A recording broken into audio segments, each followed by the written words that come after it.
ഇവിടെയൊക്കെ നിൽക്കുക ഒന്ന് കറങ്ങിയിട്ടൊക്കെ വരും. ഭയങ്കര രസമാണ്. പിന്നെ ആ പ്രായത്തിൽ നമ്മുടെ ചിന്ത എന്താണ്?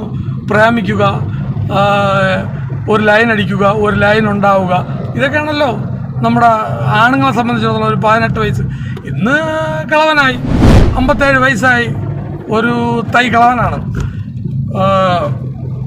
മറ്റത് ചെറുപ്പക്കാരല്ലേ. അപ്പോൾ അതിനുശേഷം ഞാൻ ഒരു 1-2 പ്രാവശ്യമൊക്കെ കോവളത്ത് പോയിട്ടുള്ളൂ. എത്ര വർഷമായെന്നറിയോ? അപ്പോൾ ഇന്ന് എനിക്ക് തോന്നുന്നത് ഒന്ന് കോവളത്ത് പോയാൽ കൊള്ളാമെന്ന്. അങ്ങനെയാണ് കോവളം തിരഞ്ഞെടുത്തത്. അപ്പോൾ